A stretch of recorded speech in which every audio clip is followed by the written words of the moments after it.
So we're going to continue with different aspects of phonology, looking at word stress, sentence stress, and intonation in the first 2 hours. Then we'll have a break. After the break, we'll look at some phonemes, see if you can identify them, because you're going to need to do that for the exam a little bit. And we'll do one task related to phonology from the exam. Then we'll have our training in Zoom and Google Suite tools in order to get you a little bit prepared for the teaching practice that will take place in August. Sound good? Good. Thank you.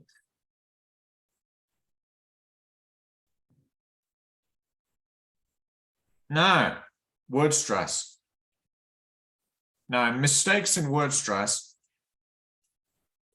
are a common cause of misunderstanding in English.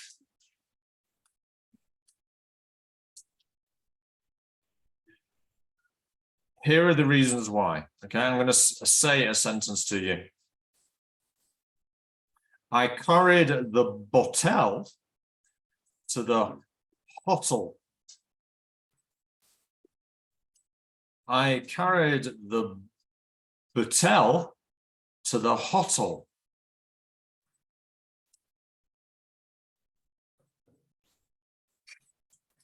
Does that make sense? Yeah, does that make sense to you? Bottle to the hotel. Right, now if I reverse the sentence patterns for the two words, you should be able to make sense of the sentence. I carried the bottle to the hotel. Yeah, Now it makes sense.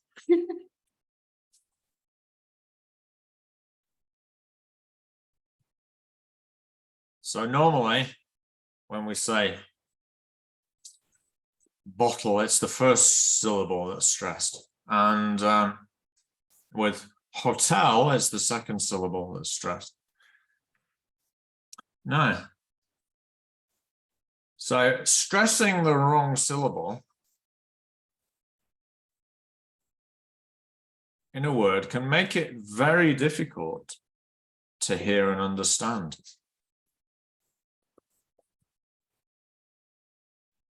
It's pretty clear, isn't it?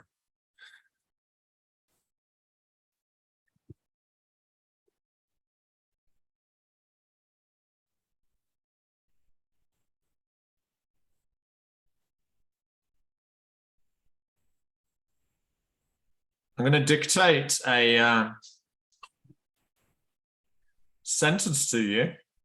Okay, you're going to need to write it down. Have you got a pencil, a pen, or a paper to write it down on? Yes. Okay, so I'm going to dictate a sentence.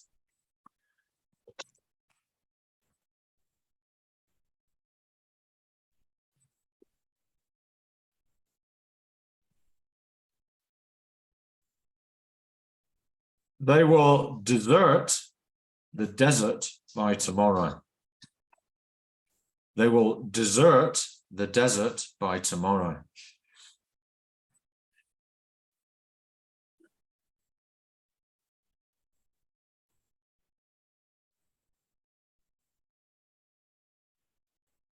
They will desert. They will desert the desert by tomorrow. Okay, so can you write down in the chat what you think you heard? Write in the chat what you think you heard.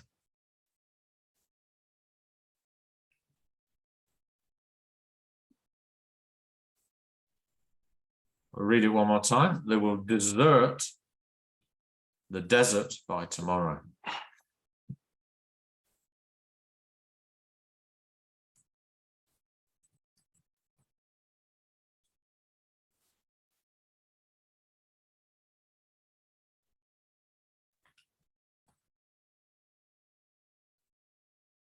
So Pam says, first one has one S, the second has two S's. Okay.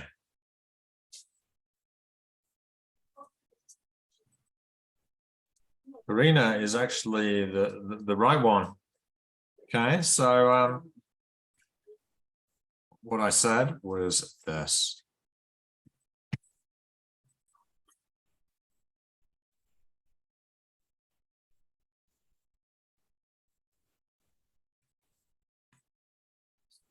Okay, and it has the following stress pattern.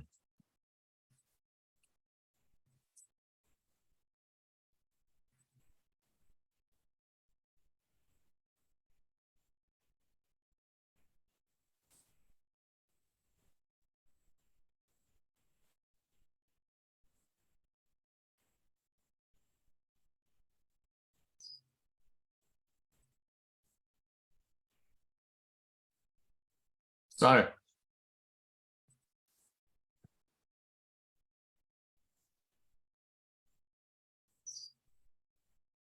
what is the difference between dessert and desert here? The stressing is on the different syllable. The stress is on the different syllable, but what effect does that have? The meaning of the word too. Is it just the meaning, or does it change the form? In terms of think about parts of speech. Yeah, one's the verb and the other one's a noun. Okay, which one is the verb? The first one. Yeah. Okay, so stressing a word differently can change the meaning or the type of the word. Right, so first one is the verb, or the second is the noun. Often happens that two-syllable words, stress them on the first syllable, it's a noun, stress them on the second, it's a verb. Can you think of any other examples?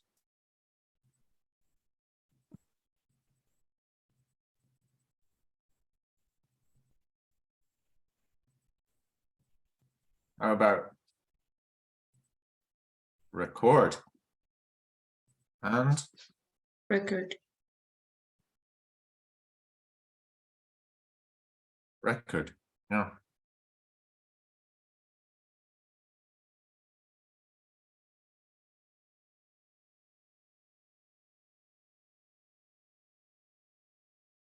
Another one could be contract.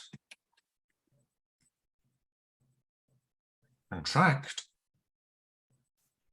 versus a contract.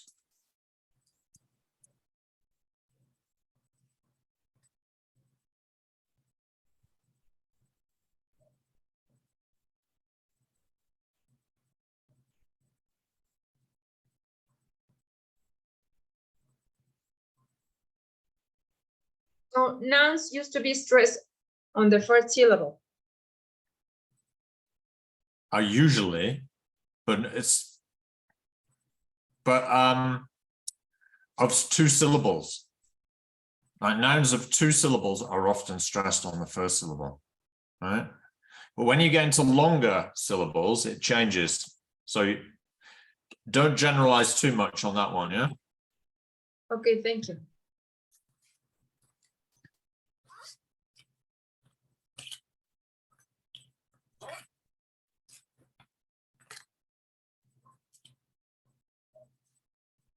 Okay, so there's something else to consider. Now, even when the speaker can be understood, mistakes with word stress can make the listener feel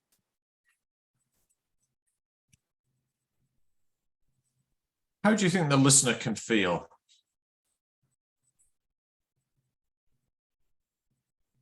If I make mistakes with word stress, how can the listener feel? Confused? Yeah, confused is one. Yeah, definitely. at least temporarily, right? Yeah.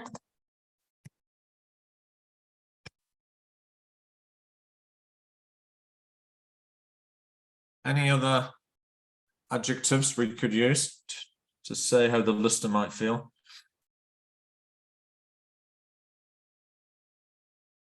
Misunderstanding.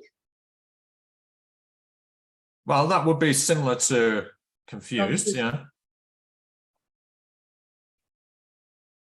And that could prevent good communication from taking place, right? Yeah.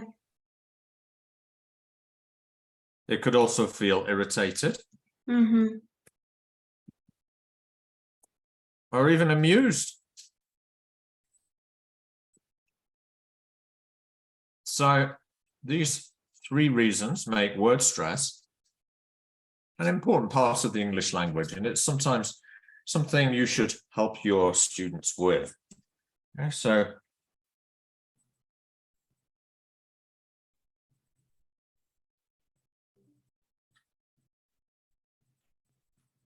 let's have a look at the features of a stressed syllable. When we stress syllables in words, we use a combination of different features to find these features. And to find these features, we need to experiment with this word. I'm gonna put the word on the board.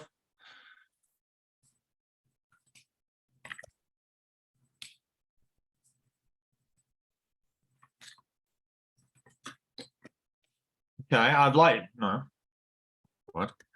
like you to say the word out loud, take it in turns. Karina, go first, then Elisa, and then Pam, and listen to each other.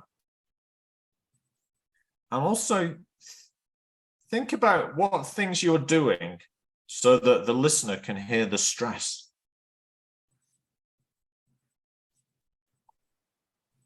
Okay, so Karina, say the word. Computer.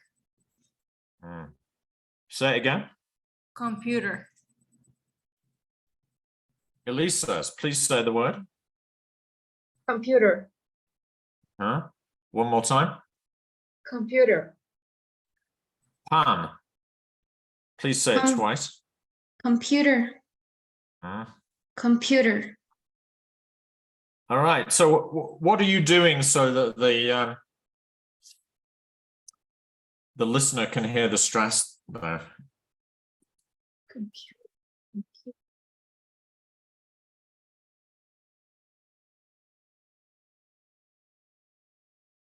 I think the second syllable sounds stressed. Okay, but how are you making it stressed? Like my sound is louder, a little. Yes. So it's louder.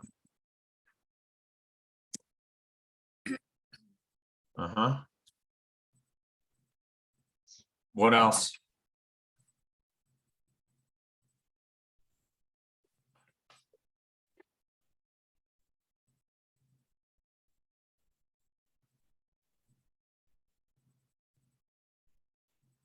What else is happening? I don't to know make...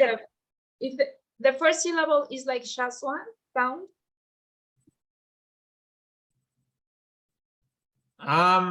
Oh yeah, you could say that the first and the last vowels are weaker. Yeah.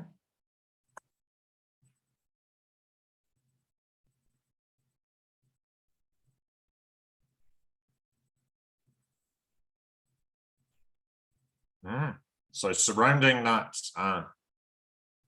oo sound, the first and the last vowels are weaker. That's right.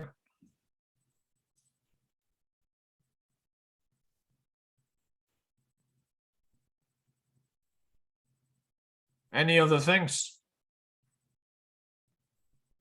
Look at your mouth movements when you say computer. Computer. When you say the second syllable. Mhm. What is your mouth doing? Computer. Oh, my mouth is like smaller. I don't know how to say like Computer. you. Well, it's involving more movement, isn't it? Mhm. The second Like more syllable. effort. More effort and more movement from your mouth. Hmm. Okay, so basically there are 5 features of things that happen when you are stressing a word. I'm going to put them on the board now. You may wish to note them down.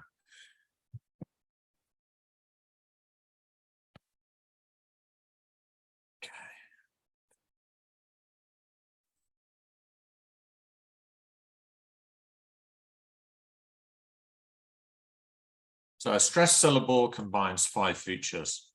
It is longer. Computer. It is louder.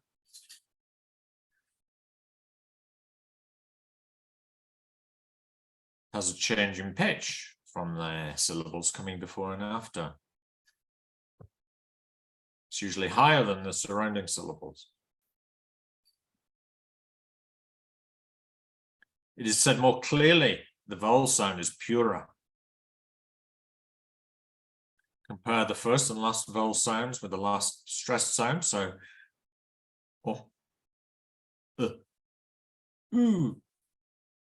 computer.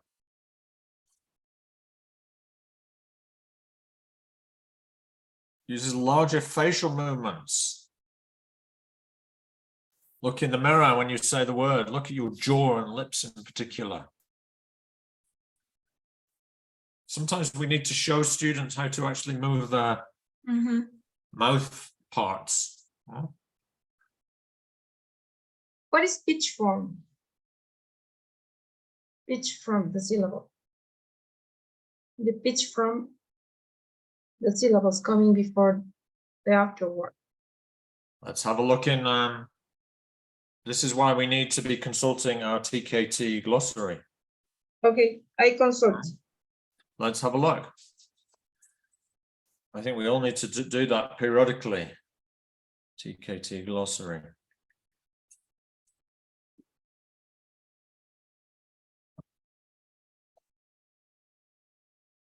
Where is it?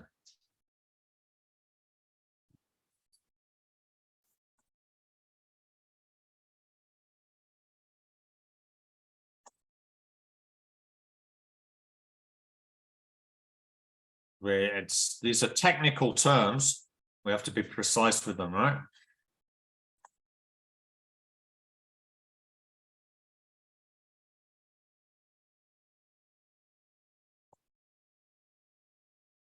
Hopefully it should be in here. If it's not, that's an omission from Cambridge.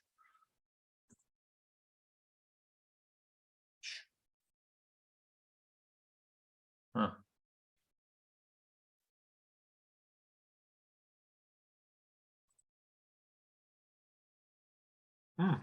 It's not in there. So I'm going to have to go to a more specialized dictionary.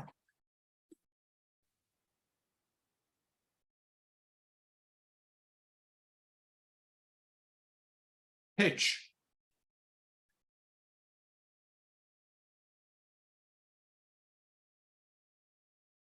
When we listen to people speaking, we can hear some sounds or groups of sounds in their speech to be relatively higher or lower than others.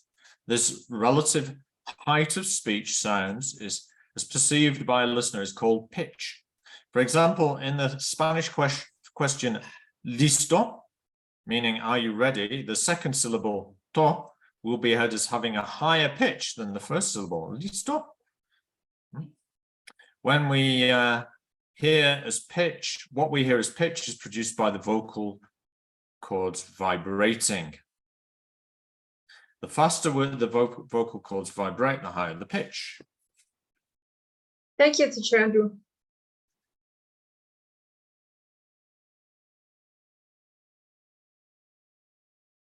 So pitch means like making louder the sound of the syllable? No, higher or lower the sound. Higher or lower? by making the vocal cords vibrate faster. All right, you're right.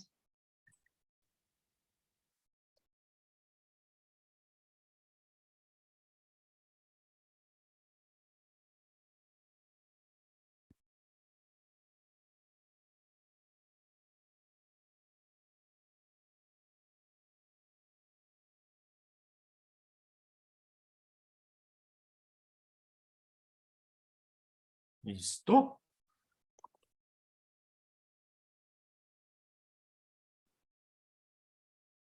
All right, next.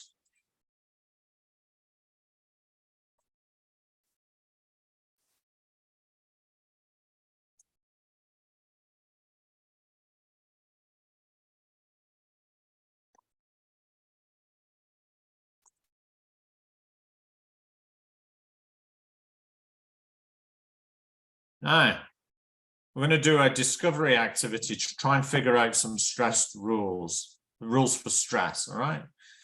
So I'm going to have you work, I think, on, yeah. You're going to work together on a Jamboard.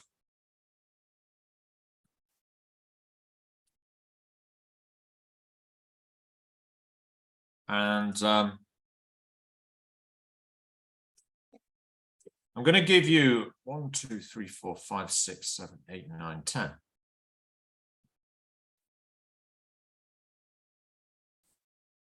I'm going to give you 10 words. Okay. I'd like you to work in threes, and decide where the stress falls. Is it going to be, so for example, butter? Do you think it's going to be on the first syllable or the second syllable? Butter.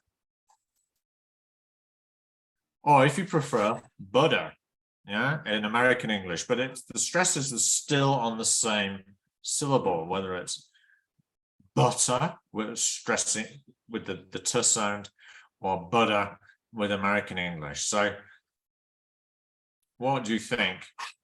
Stress on the first syllable or the second syllable? In the first, Yeah. Yeah, it sounds like the first, doesn't it? Okay, so I'd like you to change what you think is the stressed syllable to a capital, to Okay. capitals. Yeah. So, okay. so that emphasizes that it's a stress on the first syllable. Okay. So the other ones you're going to do are pretty. So say the words aloud. Mhm. And then change them. I don't think you need me to model them because they're not too weird. So into the chat, here's the link. Maybe one of you could one of you be the scribe, the writer, please? I can Who do could it. do that? You'll do that? Mhm. Okay, here you go. Thank Okay, you. I see the link. Thank you. Okay. So Pam, you actually do it. The others tell you which word is stressed. Okay, I'll give Yeah, you sure. about 7 minutes for this. Okay.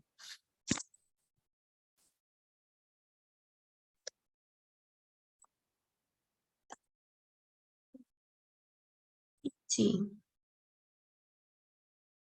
I think the first syllable, pretty, goes stressed.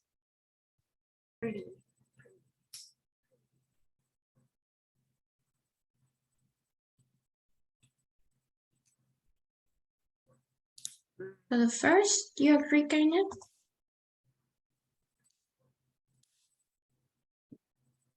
Yeah.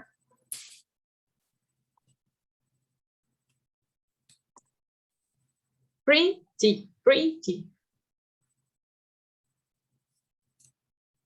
The third one, begin. Begin. I think the second syllable. Mhm, Begin. yeah, me too. Yes. Support. Support. I think the second one. Support. You agree, Karina? Yes. Okay.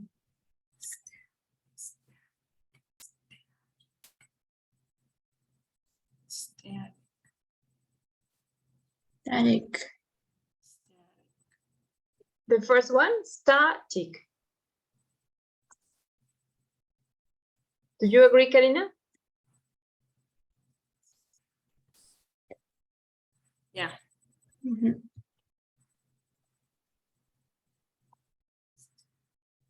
Television. Television. The third one, Television. television. Television. Yeah, I think so. Yes.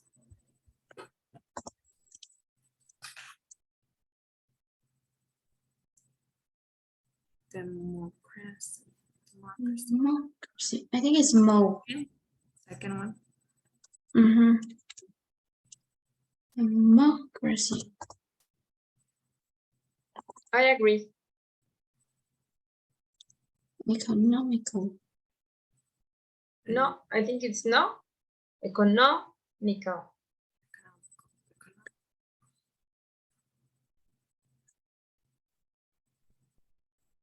So the third. Yeah, I think so. Economical. Now greenhouse. Greenhouse. House. Green is the first syllable. Is the green the all complete a syllable? Greenhouse. I think so.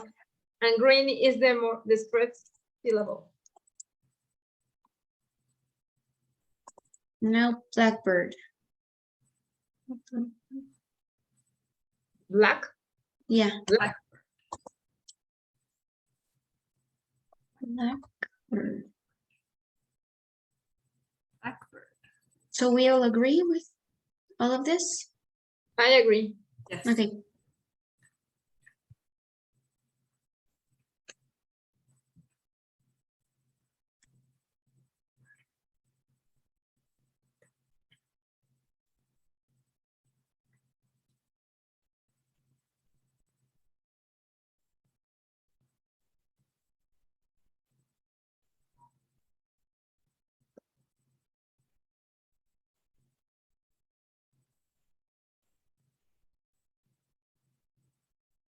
Let's check.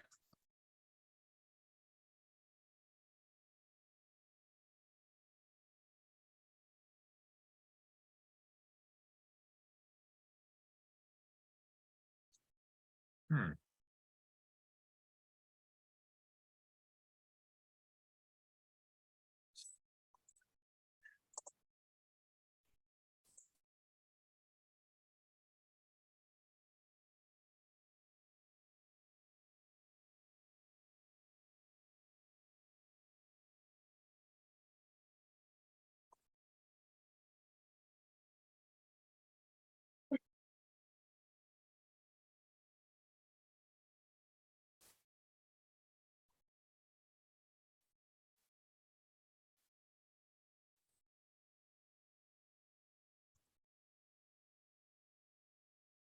Very good.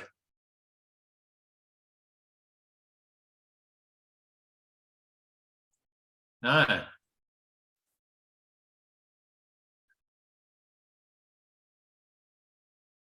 going to give you another whiteboard.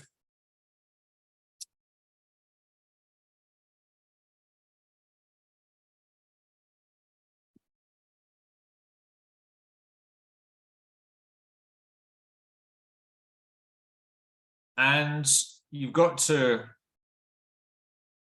these are the rules, Mm. right, at the top. So stress on first syllable, stress on last syllable, stress on penultimate syllable, that's the second from the end. Stress on the antepenultimate syllable, polysyllabic words, and compound words. So we've got to decide like What's the group of words for each?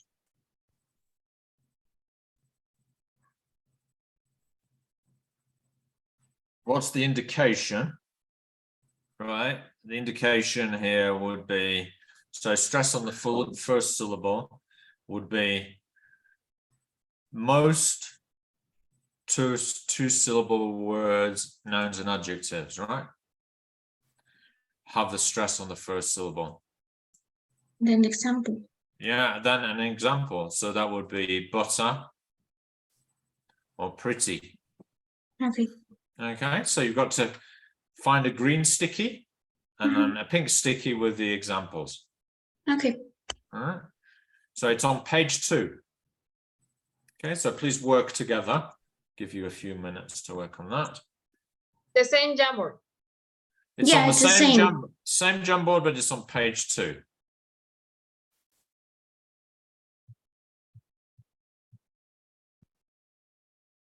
So maybe Pam, you could do the moving, and Yeah. Elisa and Karina, you can tell her where to move.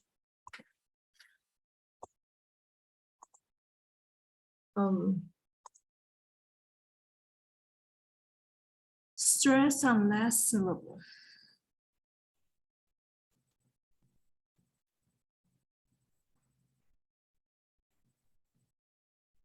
I think it's most two-syllable verbs have stress on the last syllable.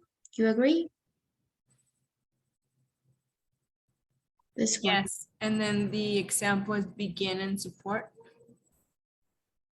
Yeah.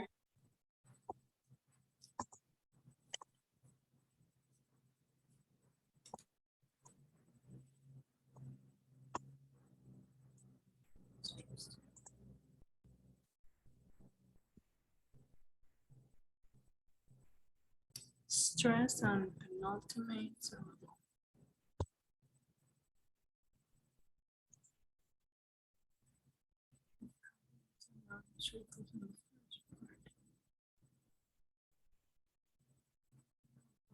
It's a verb should equal to the second part. Stress.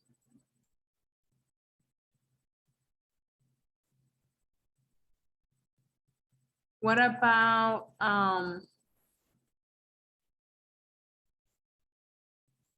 usually have more than one stress?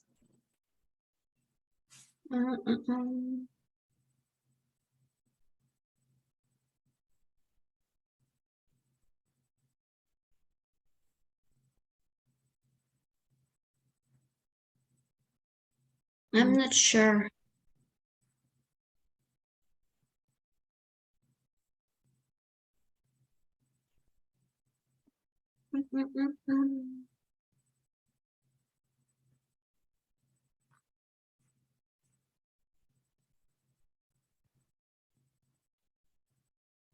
What about democracy or critical? Yeah, that's the example, right? Yeah. The rule, do you agree with Karina or do you have a different idea? What do you say, Karina? Well, wait, so it's saying that it's a second from the end. Mm-hmm. Yeah.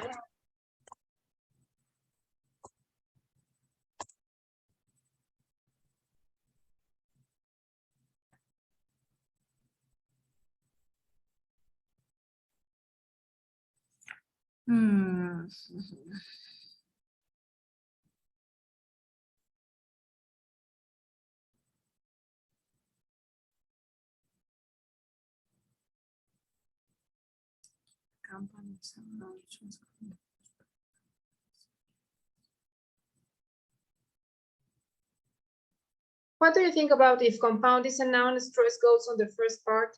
If compound is an adjective, stress goes on the second part. If compound is a verb, stress goes on the second part.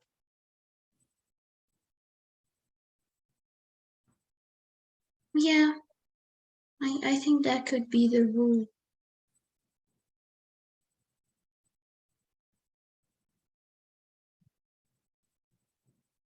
But I think, no, I think that suits better with compound words. Here. Okay.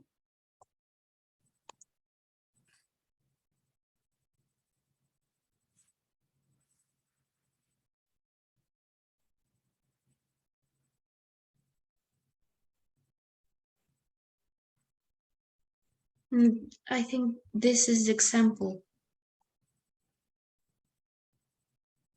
for that one. So we're missing these three. For the question. House blackboard. But there are no verbs. There isn't. I think there is no a verb for greenhouse or blackboard. But it's compound words, which means that it's a word made with two words. So it doesn't matter that the example doesn't, and it says understand and overlook. Those are the verbs. Yeah. Okay.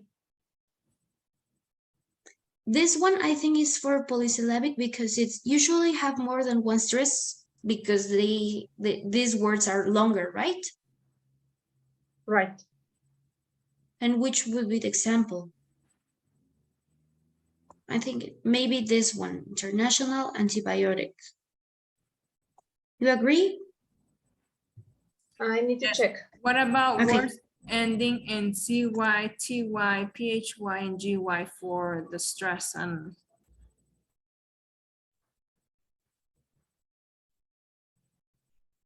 This one goes with this one, but I don't know if here or here. yeah, that would because I think those two go together and then And the the- static goes with the Yeah. one. That's So right. the example.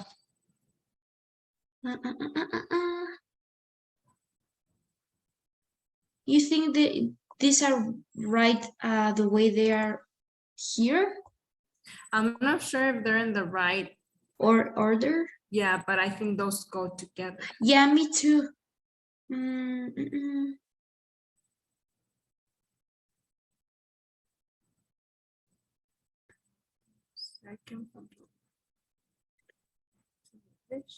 Second, I think, yeah, I think they are right because it's static only has two syllables. So it couldn't be third from the end. Mhm. So we're done, you think? Yes, Yeah, I think we're done. Okay.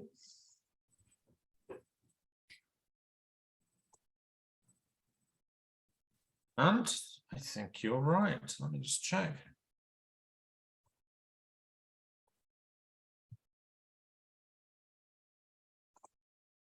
Yeah. Penultimate. Polysyllabic. Stress. Yeah. And compounds. Very good. So that's word stress.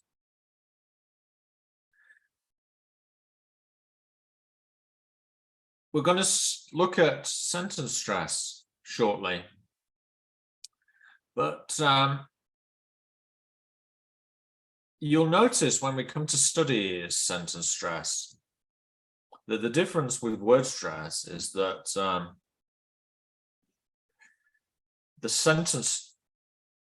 in sentence stress, the stress shifts according to the speaker's assessment of what the listener needs to focus on. Whereas word stress is more or less fixed, right? It's more just you've got to kind of not know the rules so much, because a lot of proficient speakers, they don't really know the rules because they're complex, but they know them because they know how to do it because of their previous encounters with similar words, right? So you can use your intuition if you're a good speaker of English, right? However, we can use some of these rules to teach our students over time, right? May not be appropriate to teach them elementary learners all about polysyllabic words, but you could teach them the first two rules, right? Stress on the first syllable, stress on the last syllable. So it depends on the learner's level when you're going to teach them. I have a doubt. You Yeah. you don't have like a specific name for each of those, like stress on the first syllable, a name for it? Because in Spanish we do have.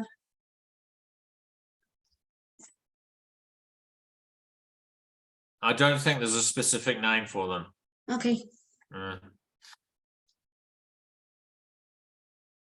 Maybe more specialist linguists do have one, but we don't really use them in teaching, in Okay. everyday teaching of English.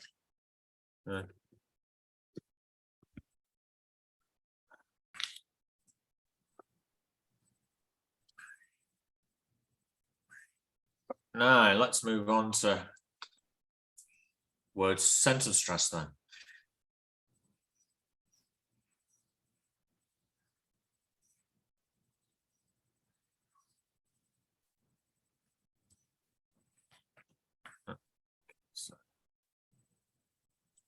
Paula.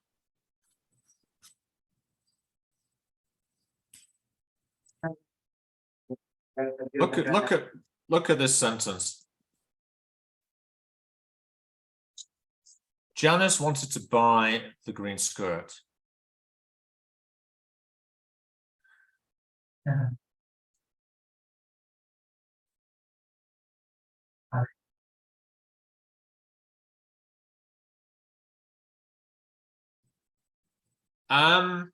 Pam, can you read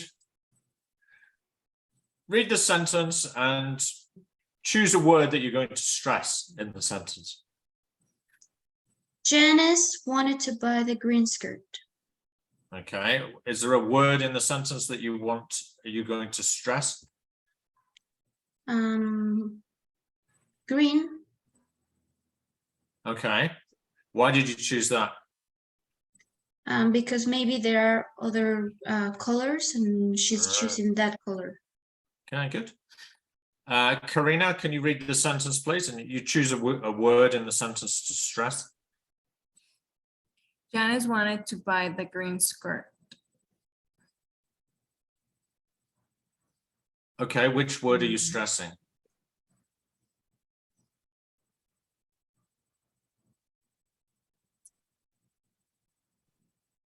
Which word are you stressing, Karina?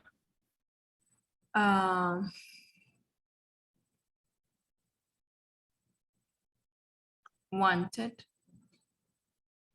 Okay, why?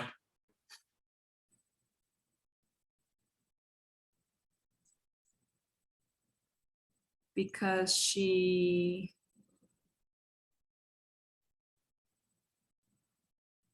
wants the skirt. All right, so you're emphasizing the wantedness factor. Elisa, can you read the sentence, please, and choose one word to stress?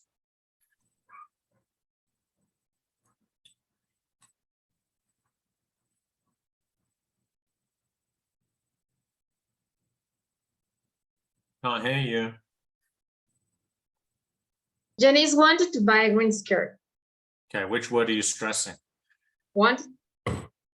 Why? Because I don't know if he bought or he wish or Okay. the verb is the action. But also I agree with Pam if it depends on the intention. All right. All right. Now look at the these two. What effect does the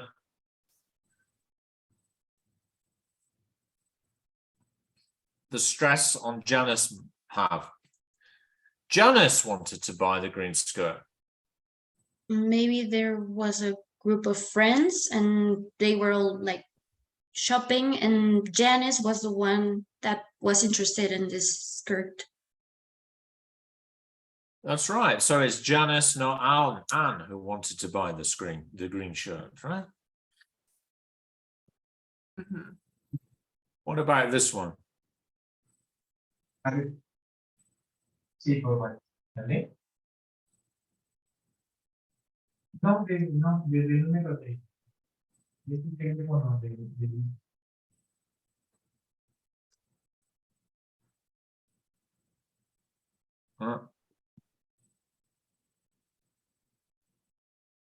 Janice wanted to buy the green skirt. Okay, so what effect does that have?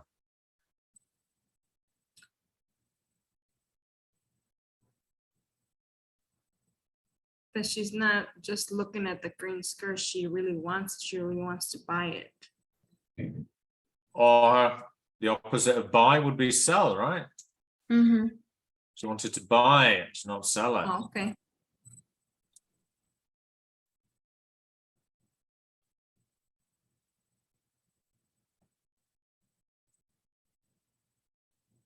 Also, she don't want to borrow a green skirt.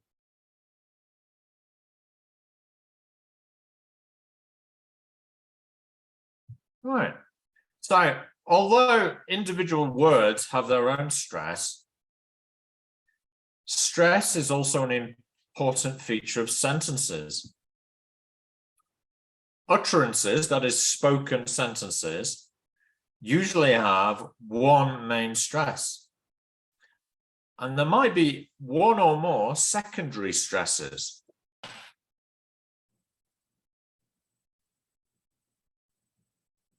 Okay, now I'm going to give you a bunch of sentences.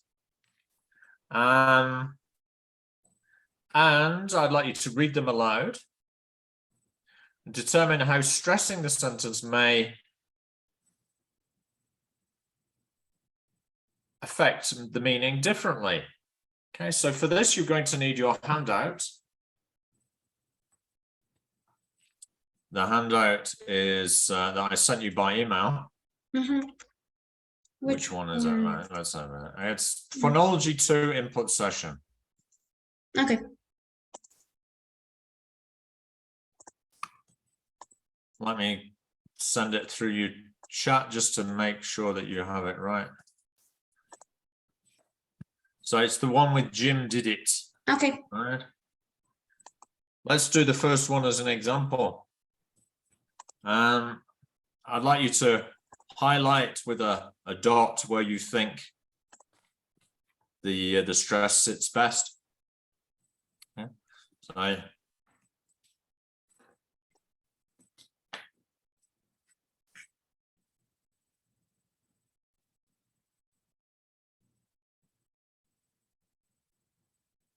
So what if we say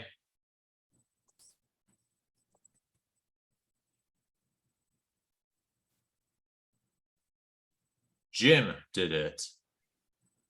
Jim did it.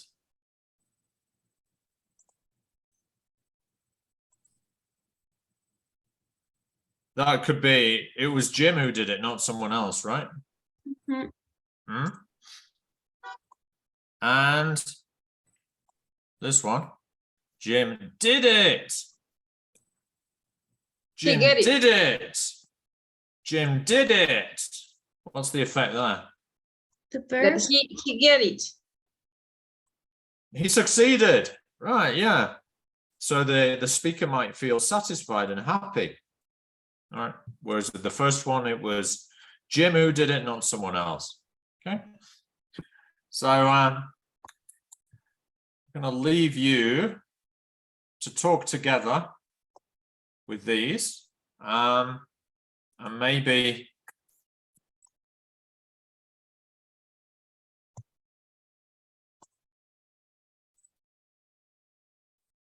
Pam, would you mind screen sharing Okay. your version? Okay. And maybe you could do the marking of the stressed word. You can see it, right? Yeah, I can see it fine. Okay. All right.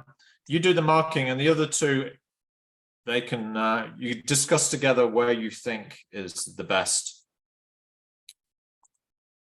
And what effect does the word stress have on the sentence in terms of the meaning?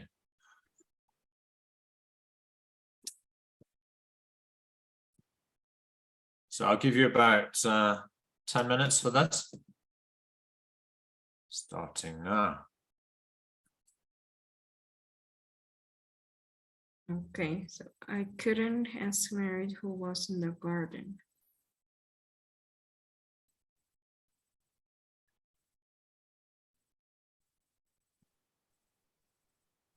Maybe we could stress Mary to say that she was the person we were asking.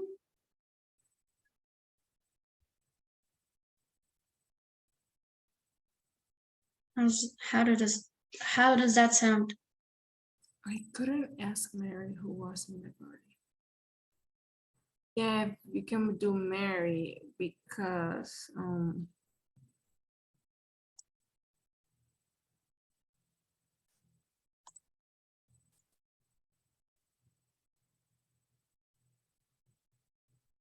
Also, I think we can express couldn't. I couldn't. I Yeah, in couldn't. the second, right? Yeah, in the second. And what's the reason?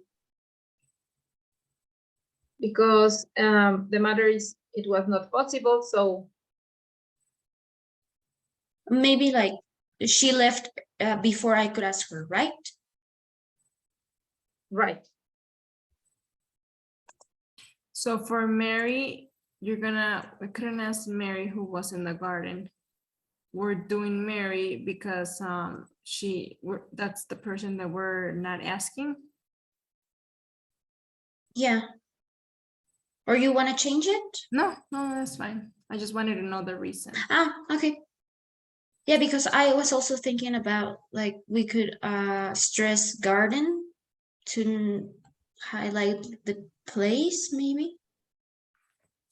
So if you want to change it, No, okay.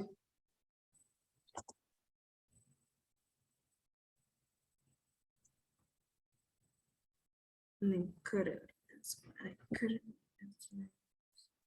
So for the third, I think we could highlight, well, stress N and America for B. What do you think? Anne's going to America. Yeah, Anne's going to, and then yeah, Anne because only Anne is the one going to America. Yeah, she's not taking someone else, right? Or maybe only her is going to this trip. And then America because that's where she's going, right? She's going. Mhm. Yes. Now for number 4. I'm sorry. Oh, haven't the road.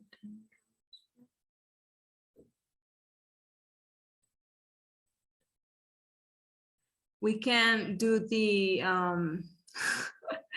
Rhododendrons. Rhododendrons. Rhododendrons. Yes, that. Yeah, it's like I think it's like in Spanish. I'm not sure. I get my tongue gets Twisted? yeah. I But think yeah, you know about plants, rhododendrons. I Mhm. think we can do that one because it's specifically asking about That plant. Yeah, maybe she has a garden or she's like interested in plants and she has a lot, right? Yes.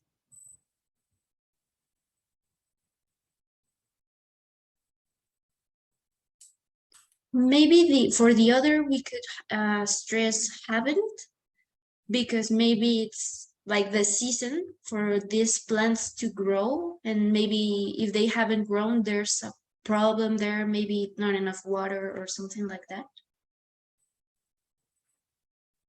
Yeah. We could do haven't.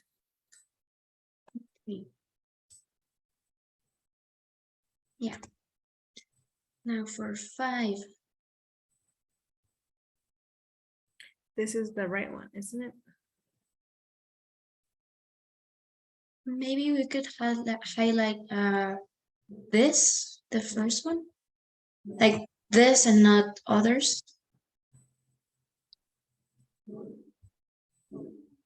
This one. What do you think? This is the right one, isn't it? Yes, the right, like this is the correct one. This is the Mhm. right one. Uh-huh. And for the second, I was thinking, This, not others. yeah, and for B, Well, this is the right one, isn't it? What about right?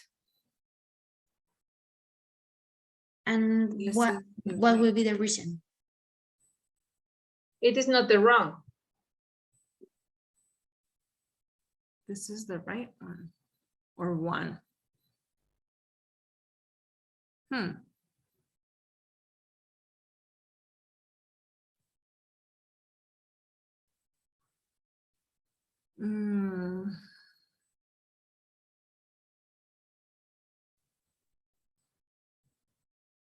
This is the right.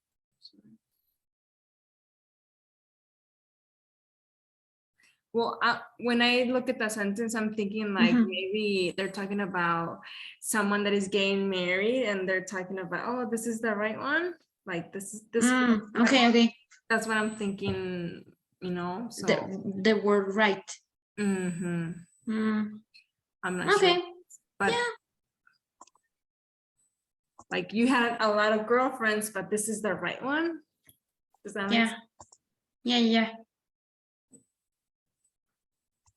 So for the last one, when's he coming? Well, the first could be in when, like at what time or which day.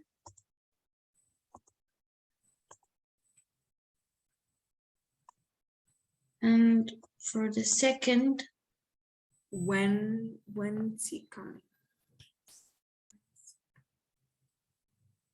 When Mhm. when he's coming, or probably and what would be the reason? he and not others. Yeah. Yeah, like maybe he's coming alone, right? Yes.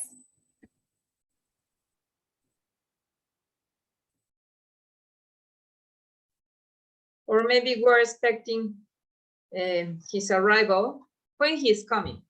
We need it Yeah. specifically if. Yeah, like a boss or something. Yeah. Okay. So we're done, right? Yes. Right, just Yeah. leave it on the screen. Mhm. So can Karina, can you explain 2A and 2B for us? Yes. A, I couldn't ask Mary who was in the garden. We did Mary because only we're asking about Mary. We're trying to find Mary but couldn't find her. And then for B, we did couldn't because it's not possible to. Yes, yeah. So in the first, I could ask someone else, but not her. Mhm. And the second, I wasn't able to ask Mary, who was in the garden. Okay, great. Elisa, could you explain number 3? Yes. On A, we stress Anne's going to America because Anne is the person that is traveling to America, not. Yeah. And in B, we stress America, but because America is the place where she's traveling. That's exactly right. Yeah. Good. Pam, number 4A. Oh, sorry. Oh, haven't the rhododendrons grown? For A, we stress the word rhododendrons because maybe this person has different types of plants, and we're asking specifically about this plant. And for haven't, for B, we chose haven't, and maybe because it's it would be expected for these plants to have grown by that time, sorry. Yeah, but it was disappointing, right? Yeah. Because they haven't grown and the speaker expresses disappointment. In the first one, it's they have grown and the speaker expresses surprise. Oh, haven't the rhododendrons grown?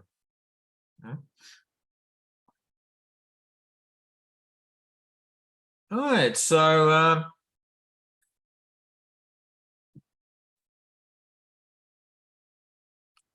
what do you think is happening in number 5? I think this is a bit trickier. Yes, it is tricky.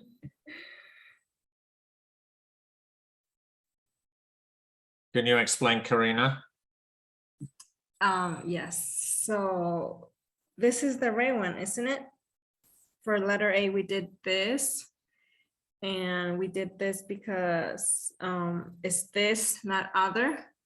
Hmm. And then for B, we did the right. And I was thinking that this is the correct person. Not Okay. the one. Yeah, I should have pointed out really it's to do with the it's more to do with the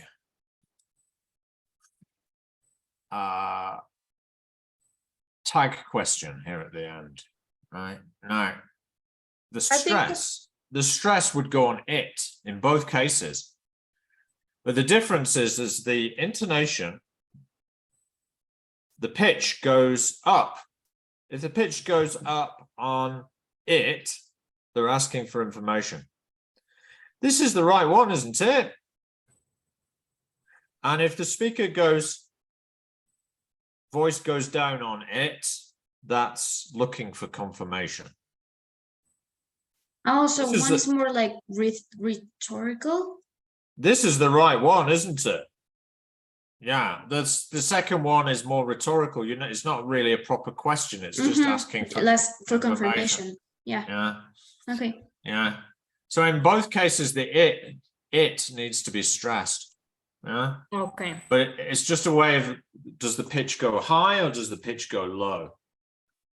Okay.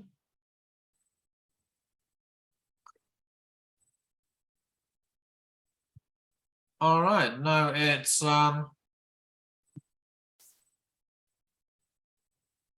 Lisa, could you try and explain 6 for us? Yes. When he's coming, when he's coming, When's he coming? When's he's coming? No, when he's coming. When's he coming? When he coming? When's he coming? That's better, yes. What does that mean? When's he coming? The date. We're asking about the date. Yeah, the time. Yeah, it could be the date, but it could also be The time. The time, yeah. Yes.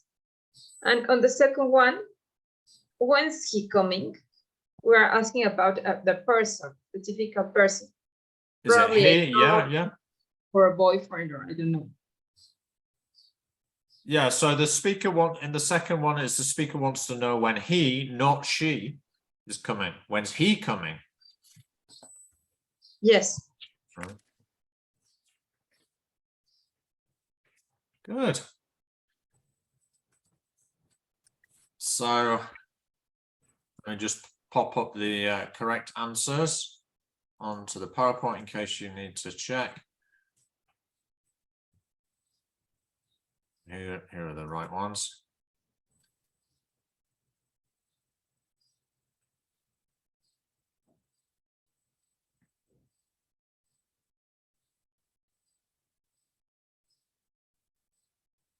So is there like a right or wrong answer every time, like for each sentence? Like there could be more possible answers, not just one. There are some that are more likely than others. Mm-hmm.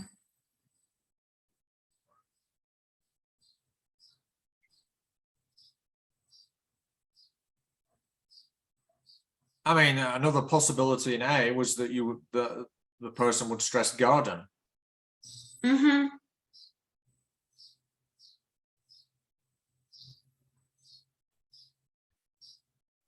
Yeah, I mean, language use is all about choices.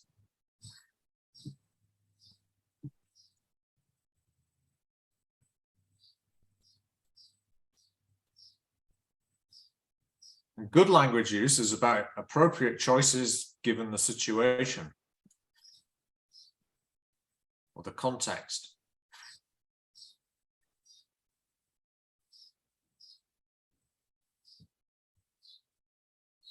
That's why sometimes people who are not very skilled socially, they make inappropriate language choices.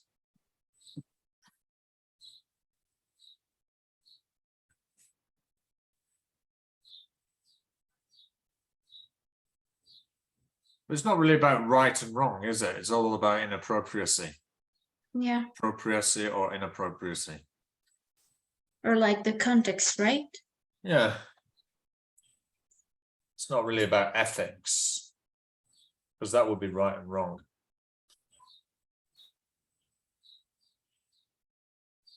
Teacher, in the sentence, this is the right one, isn't it? Isn't it? Where the pitch goes up.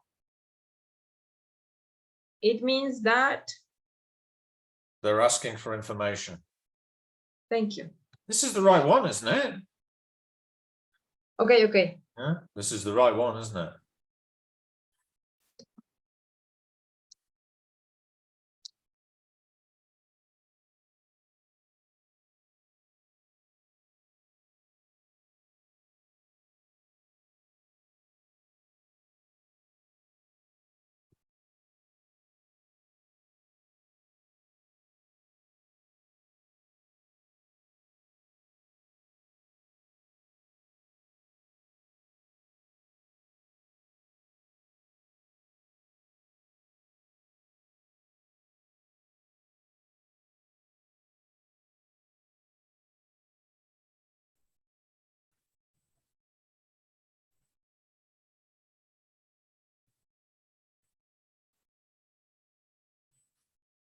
Okay. Mm-mm.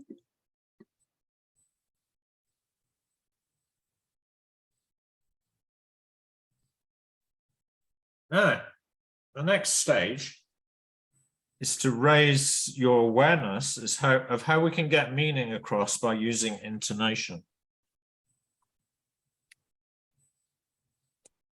What is intonation? Okay.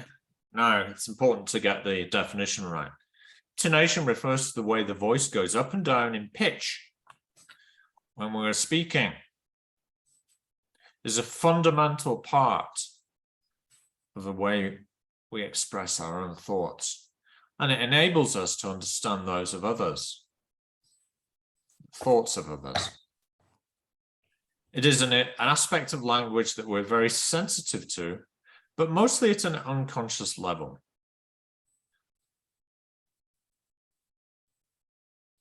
We perceive intonation, understand it, and use it without having to examine the intricacies of everything we hear or say.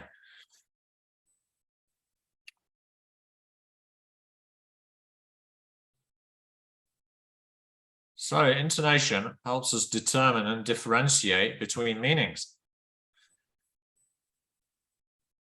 It gives clues about the attitude of the speaker or how he or she feels about what is being said.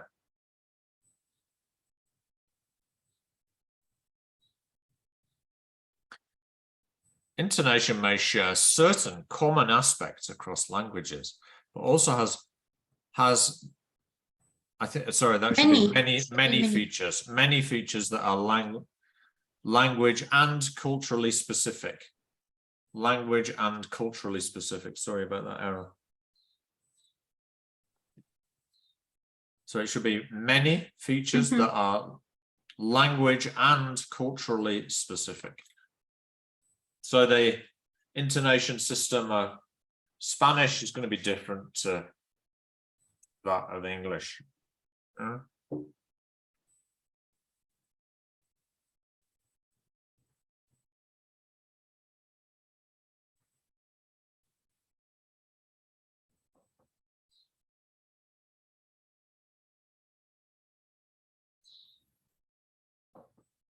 Now, we're going to work with a script, and I'd like you to read out the script. Well, can I have 2 volunteers to take parts in the script, A and B? I can read. Okay, Yeah, me too. good. So we'll have Karina and Pam.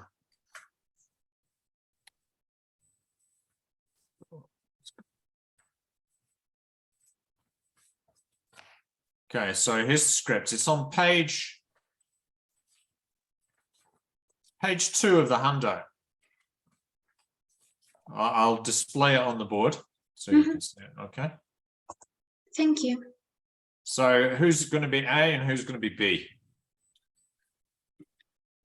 I can do A. Okay. Okay. So act out the following dialogue, paying attention to the intonation of your voice. Okay. I want you to study it for 1 minute before saying anything. Okay. So I'm going to put you on mute and practice saying your part. Okay. Before we start reading out loud. Okay. So 1 minute starting now. Practice reading it aloud to yourself.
All right.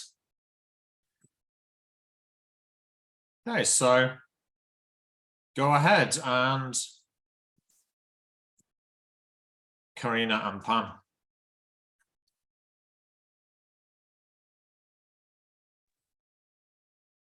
Well, hello, Jen. Are you feeling okay? Sort of.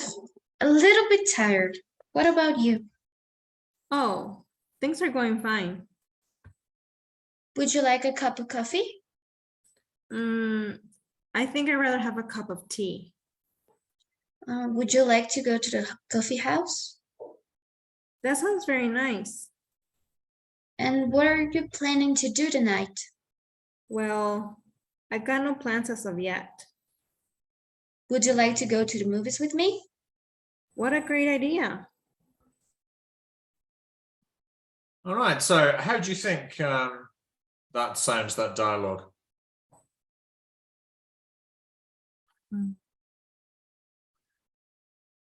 I mean, it sounds grammatically okay, doesn't it? Yeah. But probably in conversation, you probably wouldn't use so much grammar, right? Let's just read it one more time. I'll be Jim, and I'll be A, and Elisa, could you be B? Yes, of course. Well, hello, Jim. Are you feeling okay? Sort of. A little bit tired. What about you? Oh, things are going fine. Would you like a cup of coffee? I think I'd rather have a cup of tea. Would you like to go to the coffee house? That sounds very nice. And what are you planning to do tonight? Well, I've got no plans as of yet. Would you like to go to the movies with me? What a great idea. Okay, so I'd like you to use your use this same handout, but I want you to cross out as many unnecessary words as you can. So, for example, I'm going to get rid of Jim. Well, hello.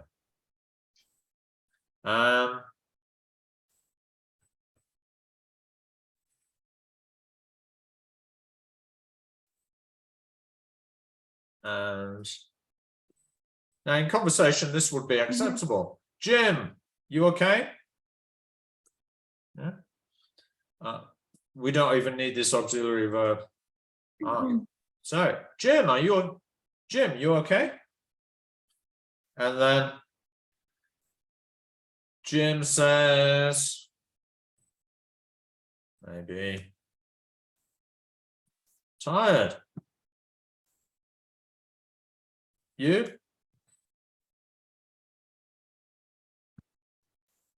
Okay, no, we don't, when we're speaking in conversation, this is acceptable. Yeah, we're referring, there's so much context that we don't need so much grammar. Okay, so I'd like you to individually cross out as many words as you can, yeah, on your word copy of this script.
Give me the thumbs up when you're done.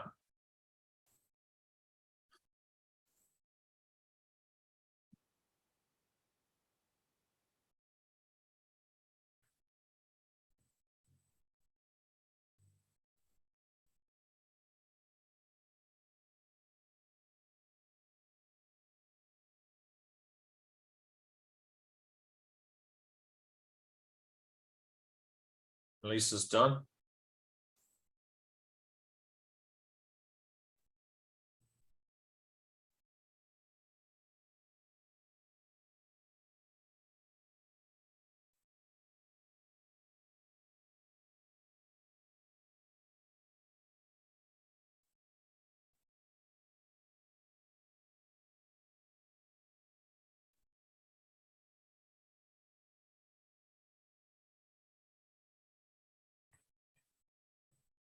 Karina, you done? Yeah. Yeah, done. Okay, Elisa, as you finish first, can you show us your version? Screen Yeah. share with us. Yeah.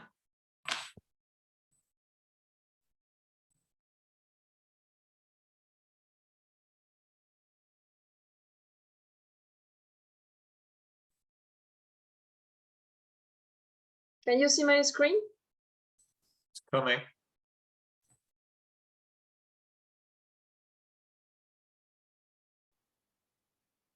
Right.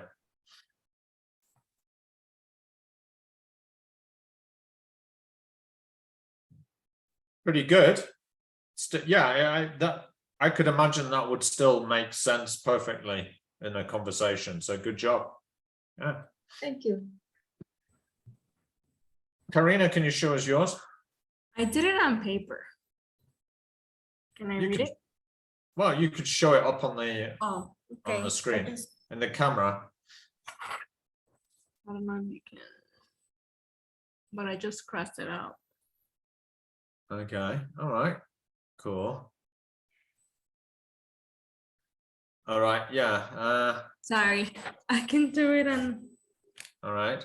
Pam, could you show us yours? Yeah. Just give me a second.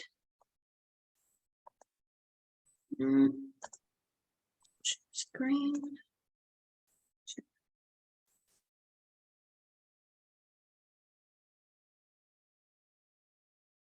Yeah, fine. Yeah, B we could cut down to just coffee. Okay. Yeah, coffee. And tea would be okay for the response. Okay. As Elisa said, coffee house would be B, just coffee house. Nice, Okay. or sounds nice. B could be reduced to tonight. Okay. A could be no plans yet. Movies? Great. All right, so let me just show you the recommended answers.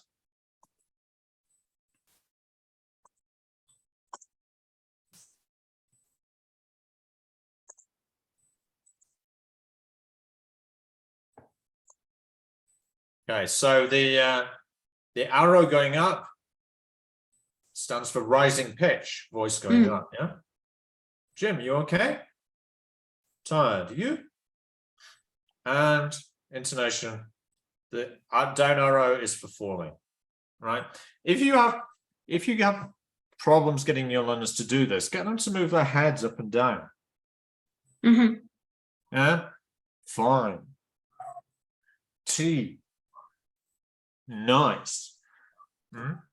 Yeah. Whereas the intonation going up would be coffee, coffee house, tonight, movies.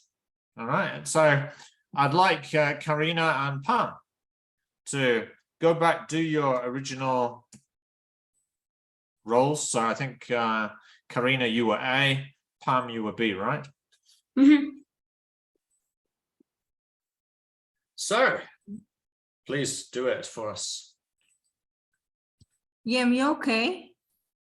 Tired, you? Fine. Coffee? Tea? Coffee house? Nice. Tonight? No plans yet. Movies? Great. Now, so sometimes with Spanish speakers, they sound a bit bored because they don't move their pitch very much, right? That sounded like a text. You sounded a little bit bored, so you need to move your pitch a bit more, Okay. Karina. Okay, so try it again, but Okay. this time start higher and come down lower. If necessary, move your head. Huh?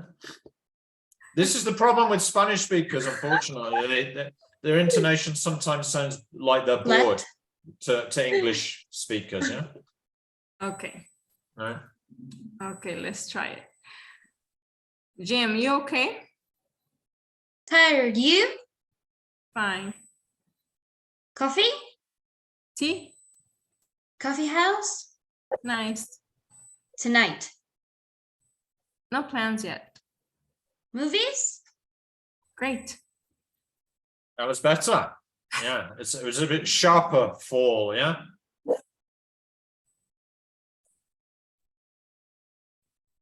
Reason is that Spanish speakers, they tend to stretch words horizontally rather than up and down. Yeah.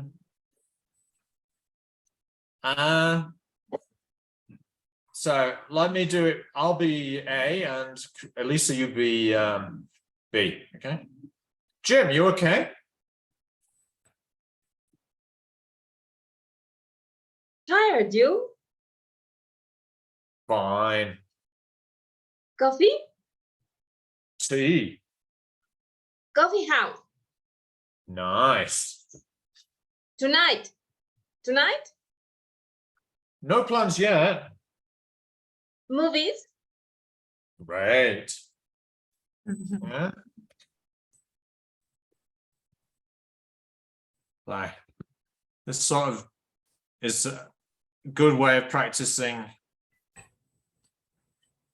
the pitch required in intonation. Now, just to finish off today on the first part, we're going to go over some activities on the handout, the second handout, Phonology 2 handout.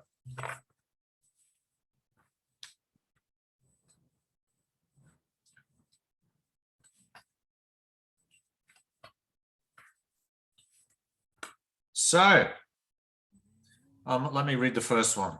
Students can be alarmed when they meet words which are similar but have different stress patterns. Karina, could you read these 4 words? Equal, equality, equalize, equalization. Right. So a useful thing you can do is to help students see connections with other word families. And patterns can usually be found. For example, Pam, could you read these? Final, finality, finalize, finalization. More stress on the first syllable in finalize, right? Finalize. Finalization. Okay, and what about neutral? Neutral, neutrality, neutralize, neutralization. So there are some recognized differences in word stress, which depend on the variety of English being used. For example, Caribbean. Caribbean. That's American English, right? Caribbean. Caribbean. Whereas in British English, aluminium.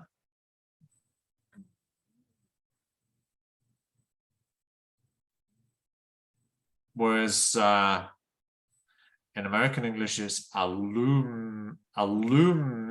Oh, I think actually they sometimes reduce it to that, don't they? Aluminum in American English.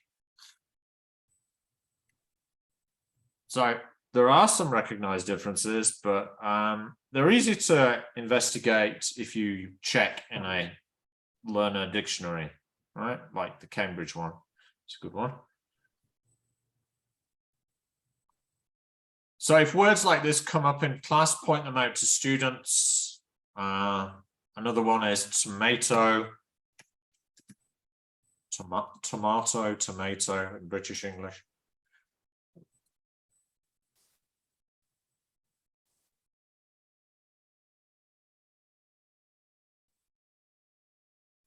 Ask if there are similar differences in word stress in their own language.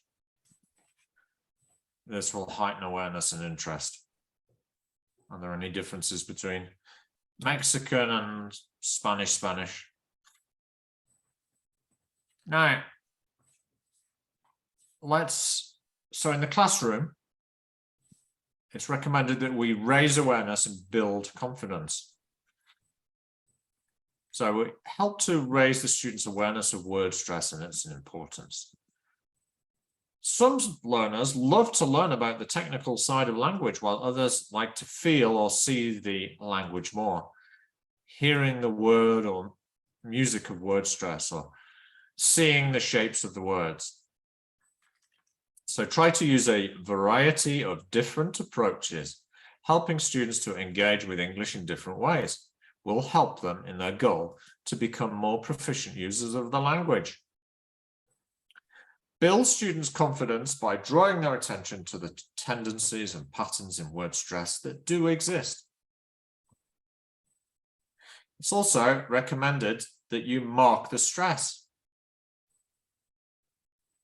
Okay. Karina, could you read this next part? I'm just going to go and get something to show you, okay? Sure. Mark the stress. Use a clear, easy to see way of marking stress on the board and on handouts for students. I use the big circle, small circle method. It is very easy to see and has the added advantage of identifying the number of syllables in the word, as well as the stressed syllable. Students also need to be aware of the way dictionary usually marks the stress, with a mark before the stressed syllable. Example, apple. By knowing this, students will be able to check the word stress independently.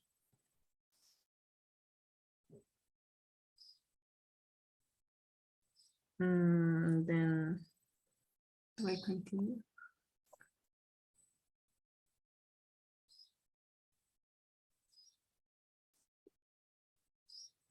Good job. Have you got to Cuisinart rods yet? No. No. Okay. So Cuisinart rods, these are different size, small colored blocks are great for use, helping students to see the word stress. The students build words using different blocks to represent stress and unstressed syllables. So let's take a word like Caribbean in British English, right?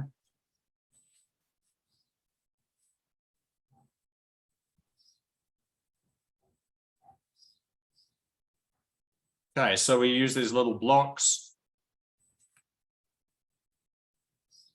So the first two syllables are not stressed, then you get the third syllable, which is stressed. Like that. Caribbean. I like it. This can be quite fun to do with younger learners. Yeah. And many schools have these little regaletas, don't they? Yeah. Yeah, I have And they it. often use them for math. teaching numbers, right? But you can also use them for teaching word stress. You can also use Legos. Yeah. Oh, good idea. If you don't have Cuisinart rods.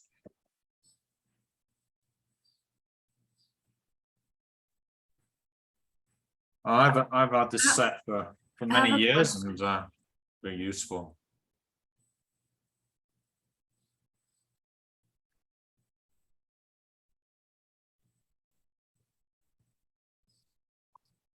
So those are Cuisinart rods.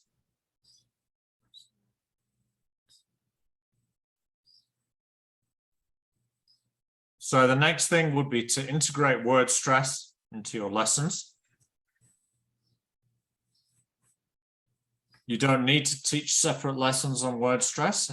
Instead, you can integrate it into your normal lessons. The ideal time to focus on students' attention is when introducing vocabulary. Meaning and spelling are usually clarified for students, but the sound and stress of the word can all too too often be forgotten. Quickly and simply elicit the stress pattern of the word from the students, as you would the meaning, and mark it on the board, and then drill it too. Caribbean. How many syllables? 4. 4. Say it to yourself. Caribbean. Where is the main stress? Caribbean. Caribbean. B. It's on the 3rd syllable, right? Students can use stress patterns as another way to organize and sort their vocabulary. For example, in their vocabulary books, they can have a section for nouns with the pattern main stress, secondary stress, and then a section for the pattern secondary stress, main stress. 3-syllable words can be sorted like this: Saturday hospital, and like this: computer, unhappy. Remember, the more times students mentally engage with new vocabulary, the more they are likely to learn it. So it helps them to memorize if they're doing these sorts of activities, right? Make them use their cognitive processes. That will help them to remember. Engaging students through word stress helps to reinforce the learning of the words.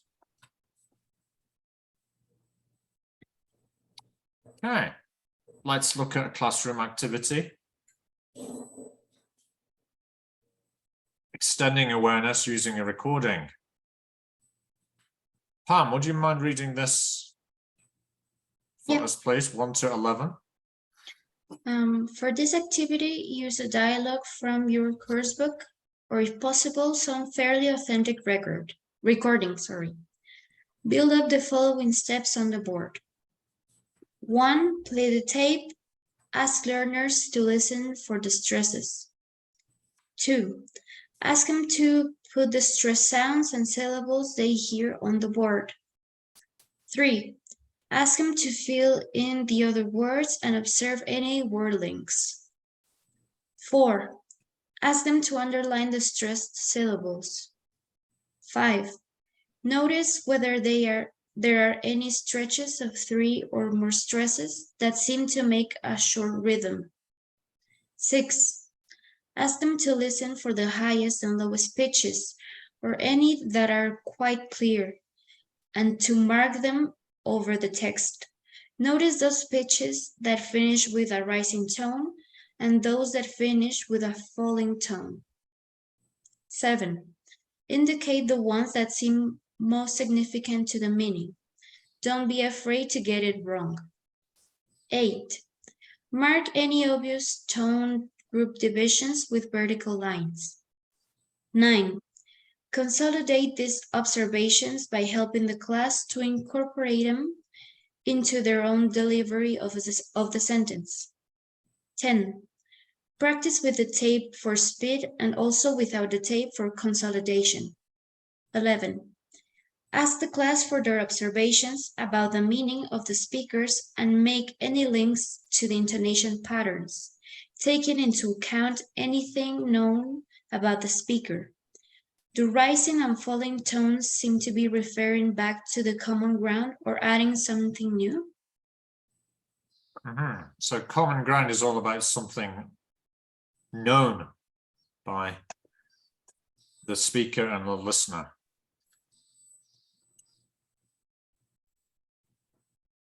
So especially if you're using, if you want to try and teach intonation, it's a good idea to have a recording for the consistency, because then it can get confusing. So commentary. Help the class notice whatever they can and talk about their observations. Try to create a workshop atmosphere and arrange for several people to write on the board at the same time. These kinds of awareness questions can help in an activity. So where are the pauses? Where is the highest pitch? Where is the lowest pitch? Where are the stresses? Which are the most important stresses? Where is the tonic syllable?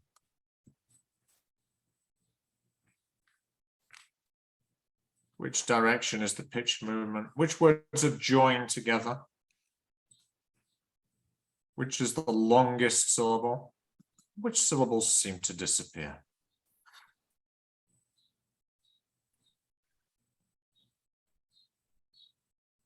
This is quite a good one. Rehearsing dialogues, then listen to a recording. You use a transcript of a recorded dialogue, and the class takes these steps. So you decide on the stressed syllables, you decide on the word links, vowel reduction, and other simplifications. They rehearse them, begin to get a feel for some natural intonation. Choose and mark the tonic syllables and intonation contours. Rehearse all these features, bring the dialogue up to a good speed, and work on the problems that emerge. They perform it to each other and perhaps record it.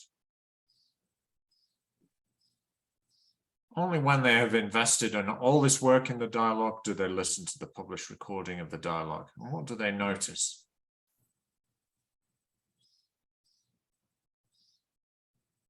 The commentary. Because of their previous investment in the dialogues, learners will hear every nuance, every deviation from their own performance. You can ask them to point out, discuss, and illustrate some of the differences between their rendering and the published recording. Draw conclusions. They might feel that their own dialogue sounds more real.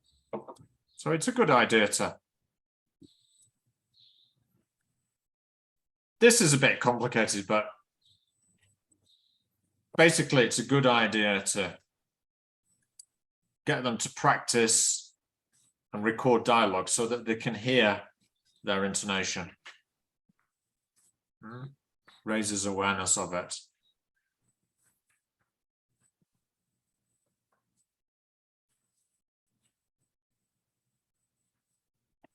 Possibly a bit too much terminology there, but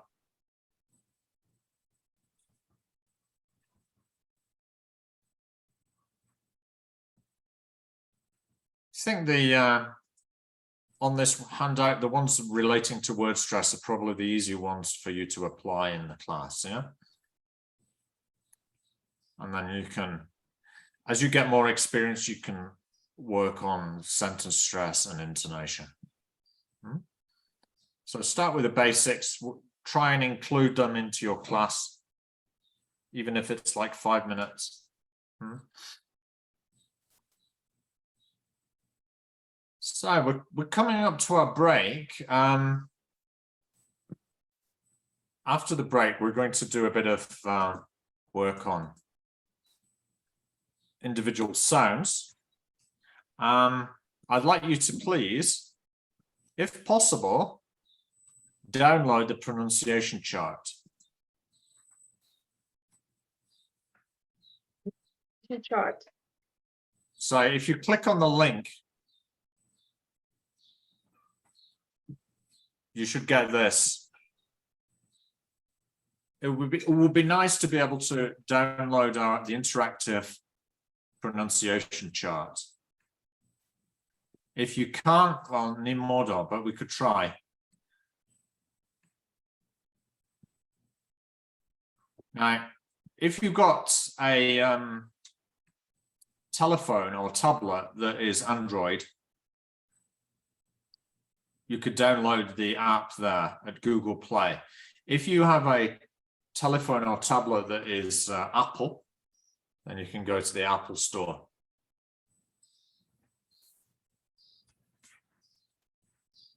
I've got Apple, so I'm going to go to the Apple Store and I'm downloading this. It's free. And it's safe because the British Council, they're pretty careful with people's You don't take risks with these things. So I downloaded it. I've got my phonemic chart on my table, on my tablet. Huh?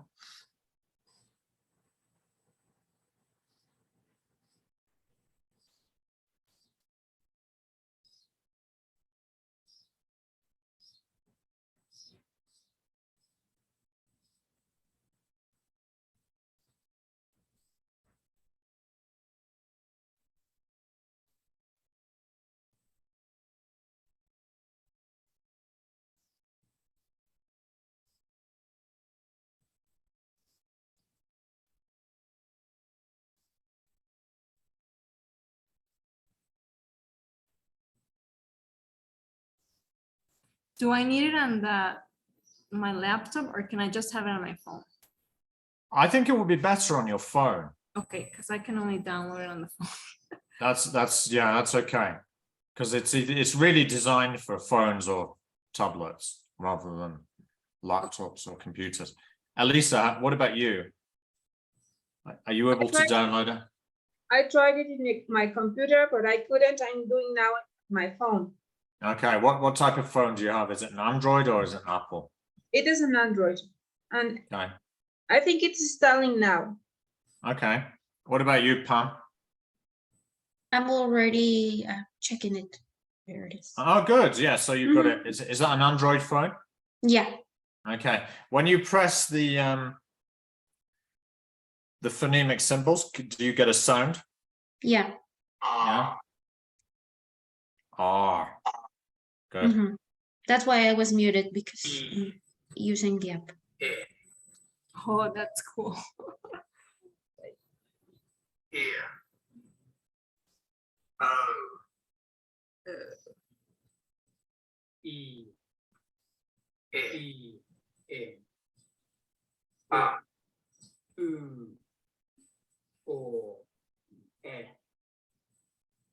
Now, I noticed with Vicky that you did do an introduction to phonemic symbols,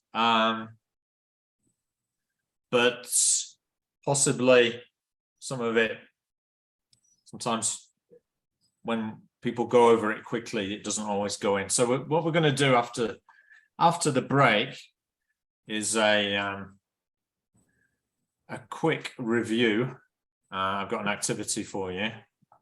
For this, you will need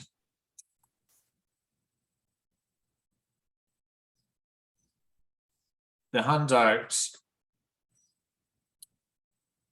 called Phonology Review.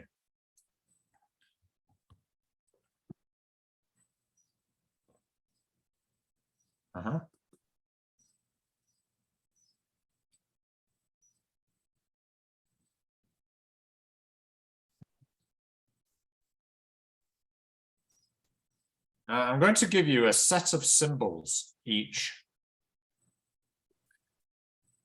So,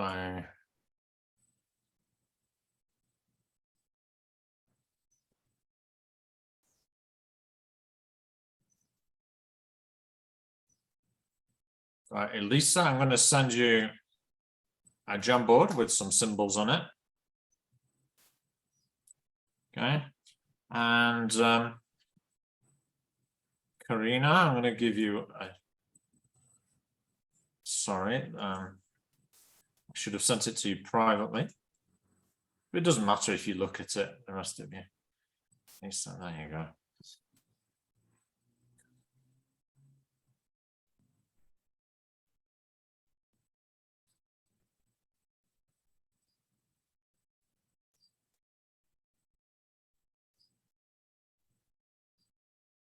Karina, that's yours. And here is yours.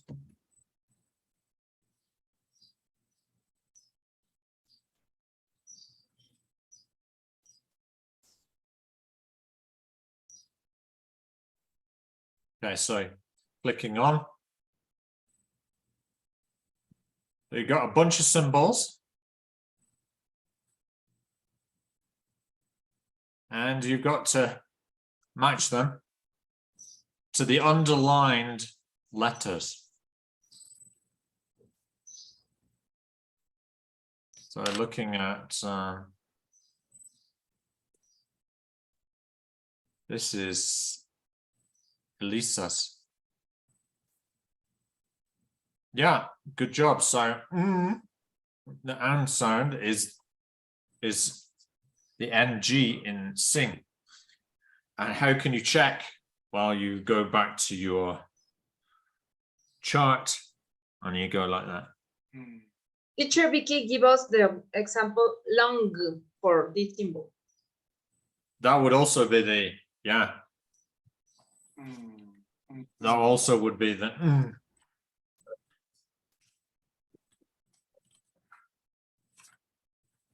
Okay, so I'll give you some time to work on that.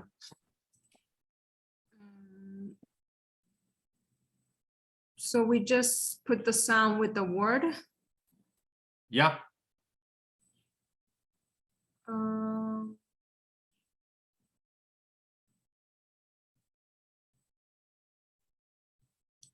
how do I get the word document to show on my screen?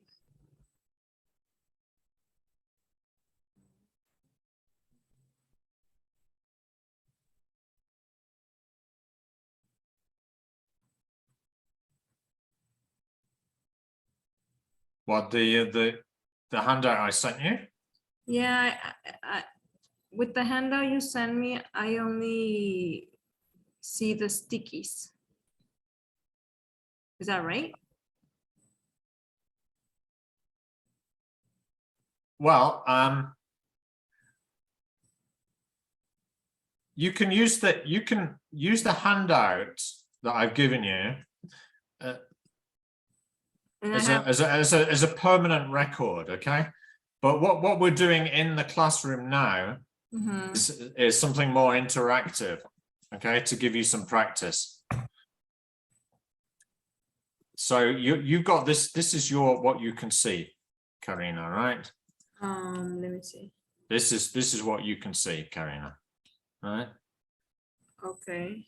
Yeah, but you've only got like 13 or 14 of these, right? Yeah, I only see the stickies. I don't see the words. No, you should be able to see the words on your. Oh no, I don't see them. I only have the stickies. Is this on your computer? Yeah, on the computer. Okay. Well, what you could do is print off the handout and then write on the phonemic symbols next to Okay. the, yeah. Because I have the handout on my screen, but on a different page. Okay. So for example, oi would be boy like that, right? Okay, I can just write it down on my papers. Good. Okay. Yeah, that's fine. And then Palm, you've got this. You've got a mix of consonants, vowels, and diphthongs.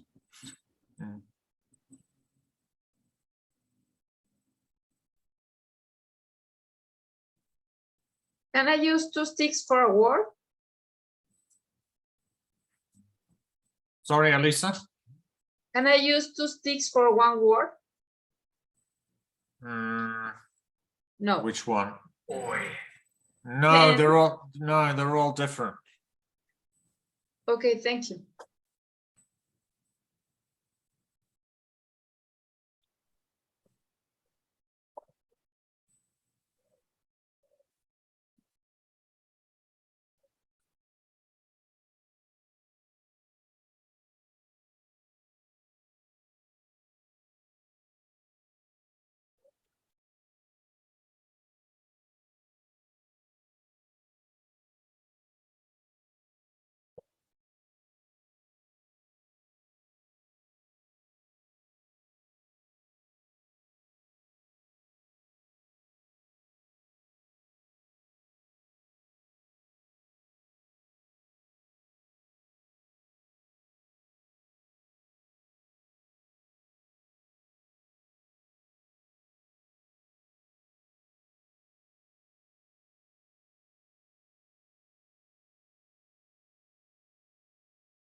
All right, now it's 11 o'clock, so I think we should take our break.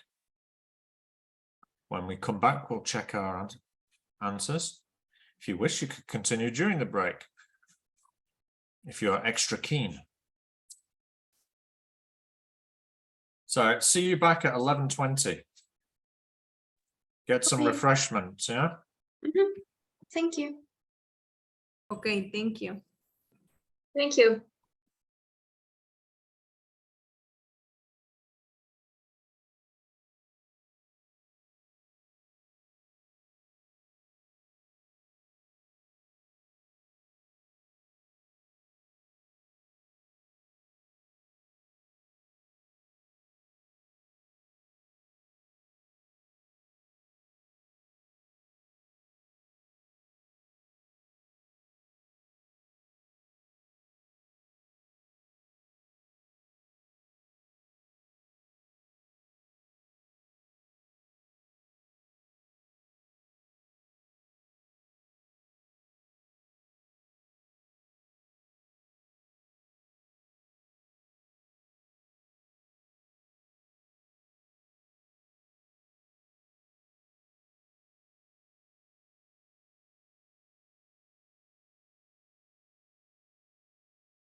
So let's looking at Elisa's. That's correct. That's correct. That's correct. That's I'm not. here, teacher. That's That's not not quite. That's not quite right. That's right. That's right. That's right. That's correct. That's correct. That's so.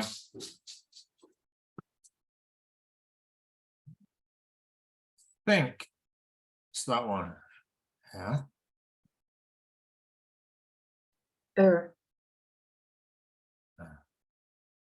Yeah. Yeah.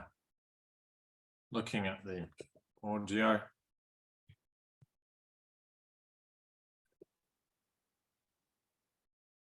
It's that one. Yeah.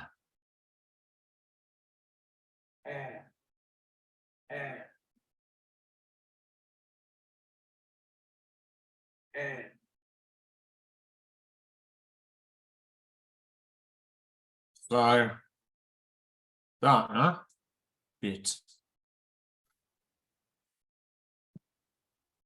The rest are good. Thank you.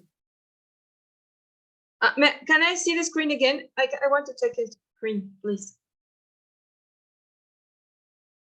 Thank you, teacher.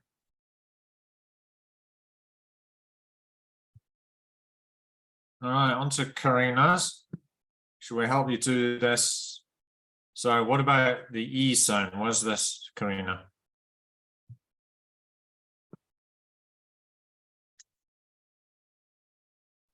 We can't hear you. Sorry about that. I put it on ear. Ear. No. No.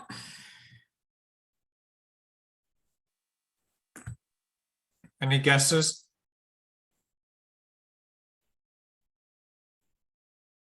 It's the one. Read. No.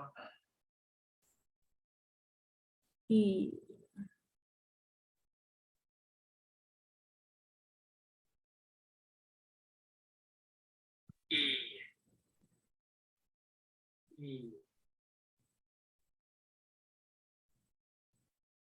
It's going to be read, right? E. Awesome. It's gone.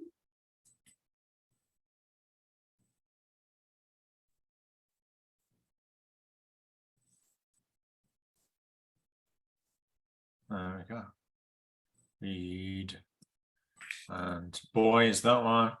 What about this sound? Which sounds like, yeah, you're being ill. Bird.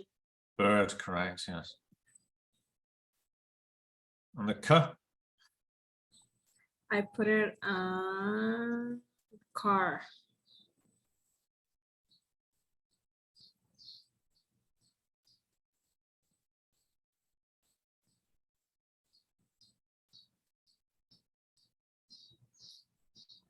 Yep.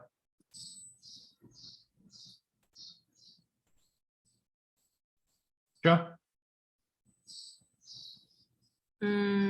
Church. Looks like it could be. Yeah. It's number 8, church.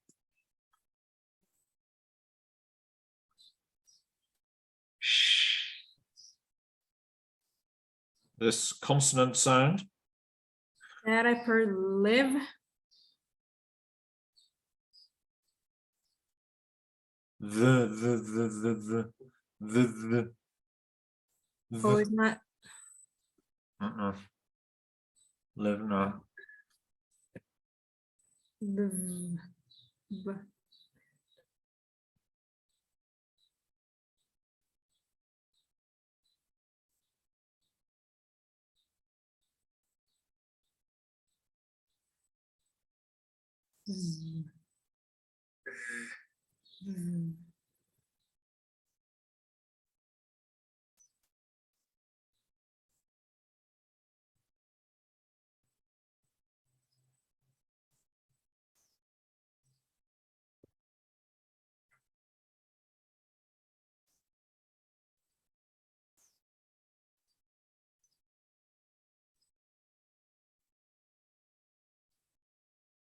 What about?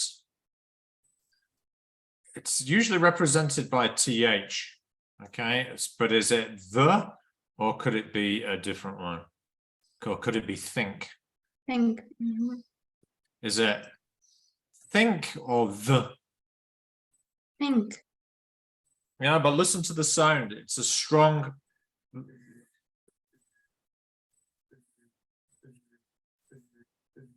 It's a voiced sound, so it comes from here, from your voice box. It's not a soft. It's not a soft lip sound like a. It's the. So it's the. The. Yeah.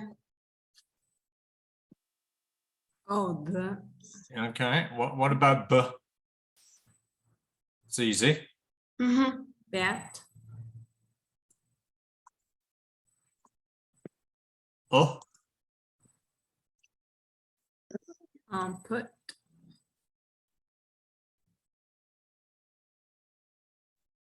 Yeah. Which number is it? 23.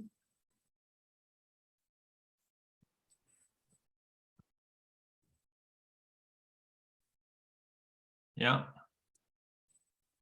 About.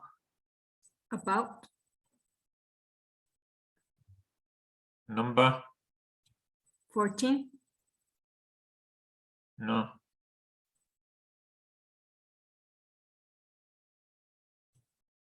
Is it fun? As in money or fun? Which is, what number is fun? 11. Yeah. Fun.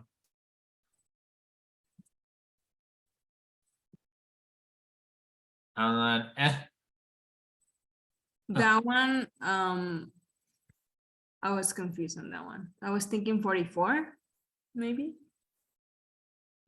remember, this is the schwa. This is the most common vowel sound in the English language. And it's often used in unstressed syllables.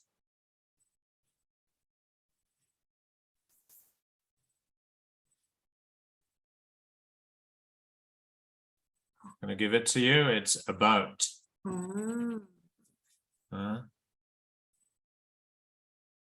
Whenever you've got a weak sound, you have that sound. And the sh.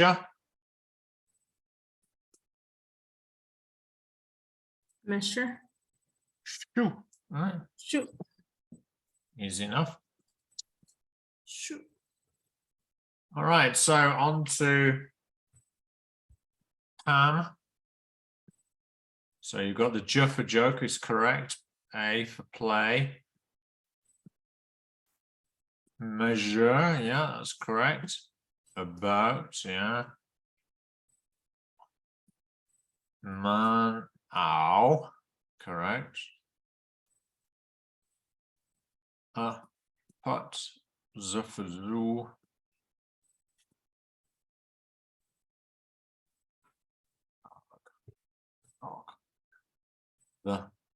That's correct. No, I'm gone. Very good. Okay, one more quickie. I want you to do this as fast as you can all together.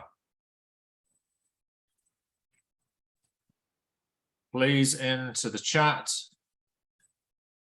Give you 3 minutes maximum, all of you. Fast as you can.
1 minute left.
All right, time's up. So let's check. So that's correct. That's correct. Correct. Hard, yeah. That's the long vowel sound. Not sure about that one. Yeah, that's correct. That's not correct. That W is sound, W sound, yeah. Hat. Cruel.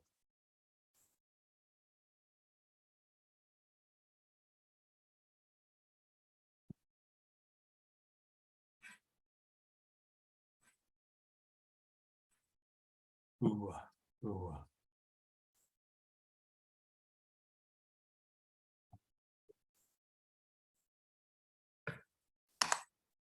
Yeah, cruel is the right one there. Okay, so 40, 30, 23, still not right. Can we correct them? For number 40, I think is the C with the 2 dots on the side. No. Number 40. Oh, whoa. Oh, let's see. Or. Yeah, that would be the or sound. Yeah, that's right. Oh. Yeah. No, that's correct. Teacher, the A with an I, it is the I sound. I. I. It is That's not right. like by. Bit. Okay. I. The I sound. Let's check that. It's here. I.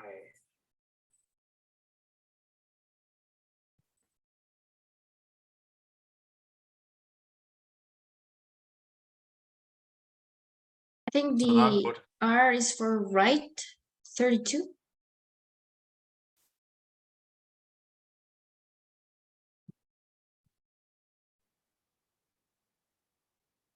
Yeah.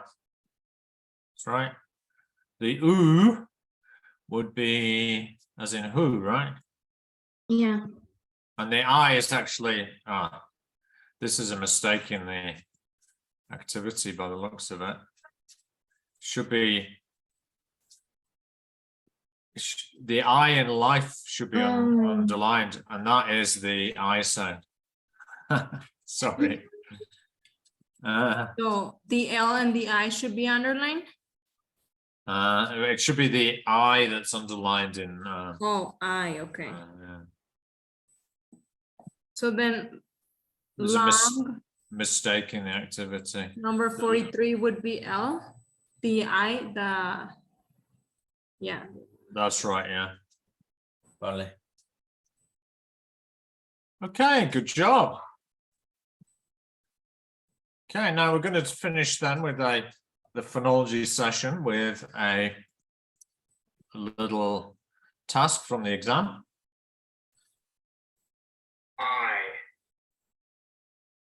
You can use your phonemic chart if you wish while you're doing it. Might be useful for number 3. And this is on the same handout that I gave you in the email. So you've got I'll give you 5 minutes max to send your answers through the chat. Chat? Okay. Through the chat, you've got 5 minutes max starting now.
Okay, can you show me question 6, please?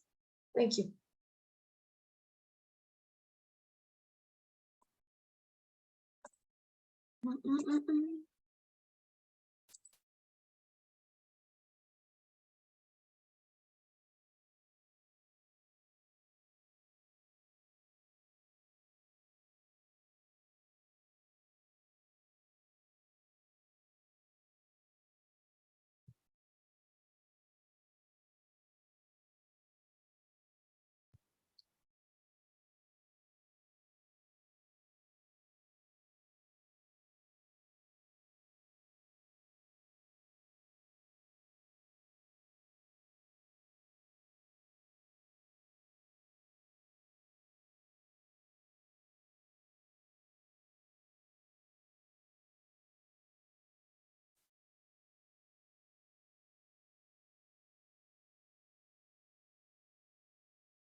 Okay, so time's up. Let's go through the answers. Number one. Yeah, there are examples of contractions, as you said. What's the relevance to pronunciation? Well, you need to show the students how to pronounce the contractions, like can't, don't, he's. Umbrella is an example of a word that has 3 syllables. Yeah, that's correct. Fit and feet, fair and fair, fear and fair, track and truck are examples of minimal pairs. That's right. We sometimes need to show students these very minimal differences between words that carry communicative relevance. Fantastic. Fantastic. Second syllable. Yeah. So the answer there is B. Number 5, it's a consonant. Ch. All right. So, tricky one, number 6, though. Yeah, the answer is B. Why? Because I prefer coffee than tea, so I would say, do you prefer coffee or tea? Okay. Yeah. To show a contrast, right? Yes. Yeah. So there needs to be a contrast there to show the difference. It could almost be C, Yes. but normally what happens when you have a list or a sequence of things, it rises, and then it falls on the final one, right? Okay. So imagine it was a list: coffee, chocolate, and tea. Imagine if it was a list: coffee, chocolate, and tea. You'd have 2 rising arrows and then a falling one. Yeah. So usually when there's a list, it's rise, and then fall. But here, this would be the best one to show the contrast. Yeah. All right, they were quite easy though, weren't they? They might be a bit trickier in the exam. Yeah. So that's why we recommend that you work a little bit on things like the phonology, which can be a bit tricky. I think that's everything for today on phonology too. Hope you found it interesting. Yes, thank you.